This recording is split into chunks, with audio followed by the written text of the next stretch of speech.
नमस्कार, आपण पाहता हिरकणी न्यूज. हिरकणी न्यूज प्रत्येक क्षण ताज्या घडामोडी आणि महत्त्वाच्या प्रत्येक बातमीसाठी नेहमी तत्पर. जयसिंगपूर नगर परिषद निवडणुकीच्या पार्श्वभूमीवर वरिष्ठ अधिकाऱ्यांची स्ट्रॉंग रूम पाहणी.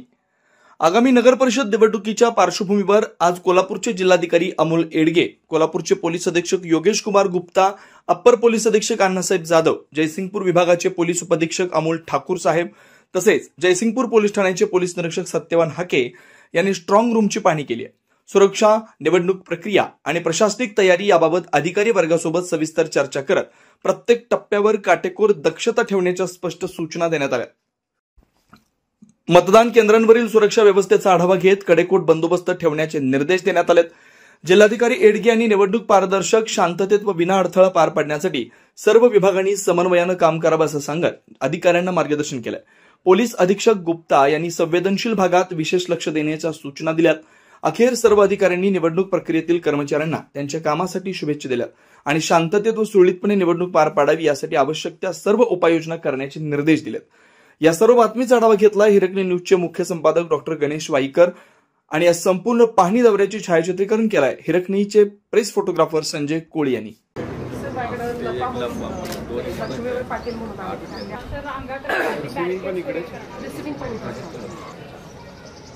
दुसऱ्या दिवशी सकाळी 10 ला काउंटिंग 54 आणि 15 लोकेशन 15 लोक दोन फेऱ्या होत आहेत सर त्याच्यामध्ये आणि प्लस आपल्याकडे झोनल ऑफिसरच्या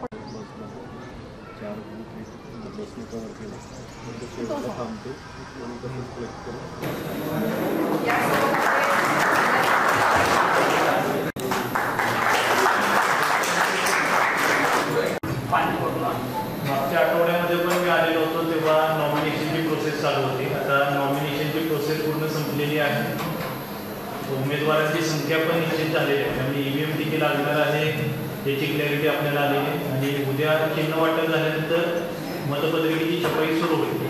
उद्यापासून एक दिवस एका ॲक्टिव्हिटीचा राहणार आहे. त्यामध्ये सर्व झोनल ऑफिसर इन्क्लूड आहेत. मतपत्रिका छपाई झाल्यानंतर ईव्हीएम प्रिपरेशन, काउंटिंगवरची तयारी, काउंटिंगचं ट्रेनिंग, काउंटिंगच्या स्टाफचं ट्रेनिंग, त्यानंतर डिस्पॅचपासून तुमची जबाबदारी सुरू होईल. ज्या तुमच्या टीम आहेत त्या टीम व्यवस्थित मतदान केंद्रावरती जातील.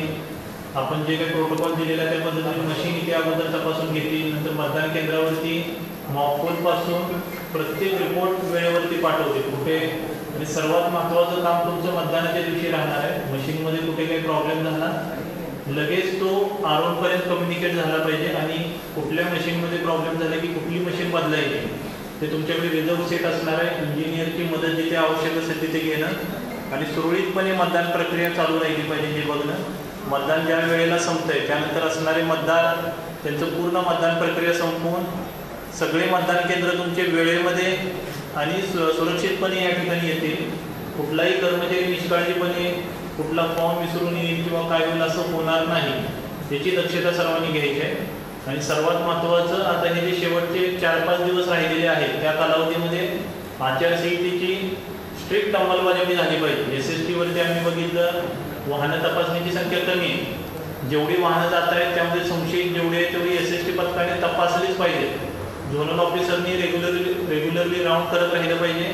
रात्रीच्या वेळी किंवा सभेच्या ठिकाणी जे आपली व्हिडिओ व्ह्यूइंग टीम आहेत त्या व्हिडिओ सर्व्हेलन्स टीम आहेत त्या ठिकाणी पोहोचत आहेत. तुमच्या एरियामध्ये जिथे सभा असेल तिथे आचारसंहितेच्या अनुषंगाने सर्व कारवाई होते हे तुम्ही बघितलं पाहिजे. कुठेही तक्रार आली इमिजिएटली आपली टीम त्या ठिकाणी पोहोचून काही तथ्य आहे ते आपण शोधलं पाहिजे आणि आचारसंहितेचं तंतोतंत पूर्ण नगरपालिका एरियामध्ये पालन होऊन निवडणूक प्रक्रिया शांततेमध्ये निष्पक्ष वातावरणामध्ये पार पडली पाहिजे.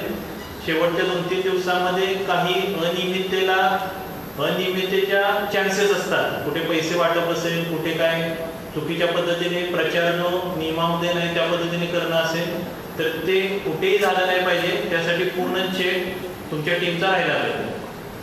तर हे सर्वांनी बघावं आणि एक चांगल्या पद्धतीने आतापर्यंत सगळी तयारी आपण चांगली केलेली आहे आणि शेवटच्या आठवड्यामध्ये मशीन तयार करण्यापासून काउंटिंगपर्यंत सगळ्या महत्त्वाच्या गोष्टी आणि कालावधी प्रत्येक टप्प्यावरती कमी आहे.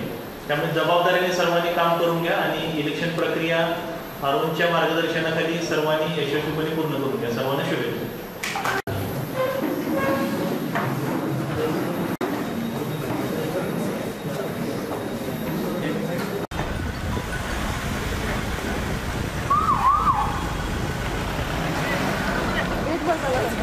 आपल्या हिरकणी न्यूज चॅनलला लाईक करा, शेअर करा आणि सबस्क्राईब करायला विसरू नका आणि रहा अपडेट.